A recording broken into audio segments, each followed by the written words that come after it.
So ఆపం చేయబోతున్నామండి. ఆపంకి ముక్కాలు glass అటుకులు తీసుకున్నాను. మీరు సొన్న అటుకులైనా తీసుకోవచ్చు, లావు అటుకులైనా తీసుకోవచ్చు. మీ ఇంట్లో అవైలబిలిటీని బట్టి మీ ఇష్టం. నేను లావు తీసుకున్నాను. సో వాటర్లో నానబెడదాం ఒక 15 మినిట్స్. తర్వాత వేయించిన సూజీ రవ్వ 1 గ్లాస్ తీసుకున్నానండి. వేయించిన సూజీ రవ్వ 1 గ్లాసు, హాఫ్ గ్లాస్ పెరుగు అనమాట. సో ముక్కాలు గ్లాస్ అటుకులకి 1 గ్లాస్ వేయించిన సూజీ రవ్వ, హాఫ్ గ్లాస్ పెరుగు. సో సూజీ రవ్వ పెరుగు ఒక 5 మినిట్స్ నానబెడదాము. సో వాటర్ అంతా పెరుగులో ఉన్న కంటెంట్ అంతా పీల్చుకొని మెత్తగా అవుద్ది అనమాట. So soda. సో 3 కలిపి మిక్సీ పట్టుకున్నానండి. అటుకులు, నానబెట్టిన అటుకులు, సూజీ రవ్వ, పెరుగు మిక్సీ పట్టుకొని సోడా వేసాను. ఫెర్మెంటేషన్ కోసం సోడా వేసి నిమ్మకాయ జ్యూస్ పిండుతున్నాను, నిమ్మకాయ రసం. సో చూసారా ఎలా పొంగుతుందో. ఇన్స్టెంట్గా వేస్తున్నాం కాబట్టి పెరుగు, పుల్లటి పెరుగు వేసుకుంటే ఇంకా టేస్ట్ బాగుంటుంది. అది మీ ఇష్టము. సో నేనైతే మామూలు పెరుగే వేసాను. సో నిమ్మరసము, సోడా వేసాను. మీకు అవైలబిలిటీ లేకపోతే బేకింగ్ పౌడర్ అయినా వేసుకోవచ్చు. ఉప్పు వేసుకొని కలుపుకుందాము. కలుపుకొని ఒక 5 మినిట్స్ పక్కన పెట్టేసి దోశలాగా వేసుకోవడమే అండి. సో పెనం పెట్టాను. పెనం హీట్ అయ్యాక ఆపం వేస్తున్నాము. ఈ ఆపం ఏమంటే ఆయిల్, వితౌట్ ఆయిల్ అనమాట. ఆయిల్ వేయాల్సిన అవసరమే లేదు. సో ఇంకొకటి ఏంటంటే స్ప్రెడ్ చేయకూడదు. జస్ట్ మీరు మరీ తిక్కుగా ఉండకూడదు, మరీ పలసగా ఉండకూడదు, మరీ మందంగా ఉండకూడదు బ్యాటర్. నేను జస్ట్ అలా అన్నాను, కొంచెం థిక్ అయింది కాబట్టి. సో ఇంకొంచెం వాటర్ యాడ్ చేసి అసలు ఏం నెరపకూడదు అనమాట. మామూలు దోశలాగా నెరపకూడదు.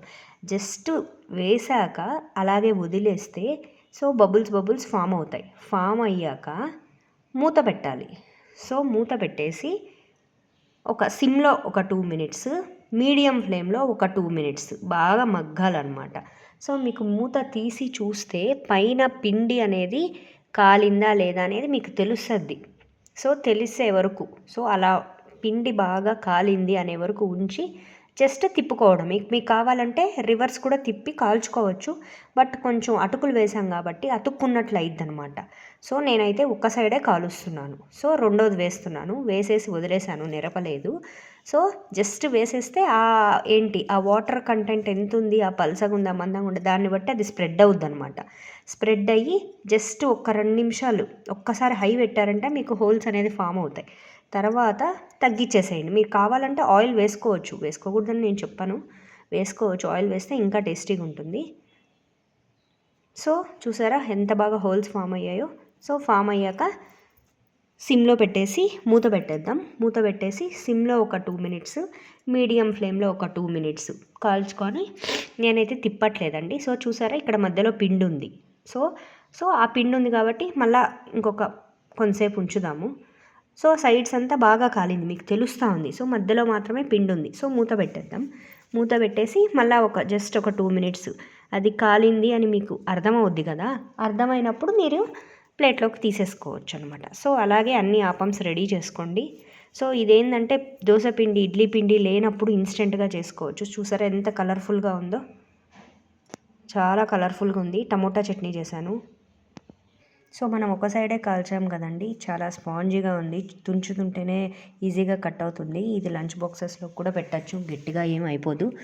సో మీరు కావాలంటే పల్లీల చట్నీ, కొబ్బరి చట్నీ అలాంటి చట్నీలతో అయినా చేసుకోవచ్చు. నేనైతే పక్క రోజు అన్నానికి కూడా పనికొస్తుందని టమోటా చట్నీ చేశాను.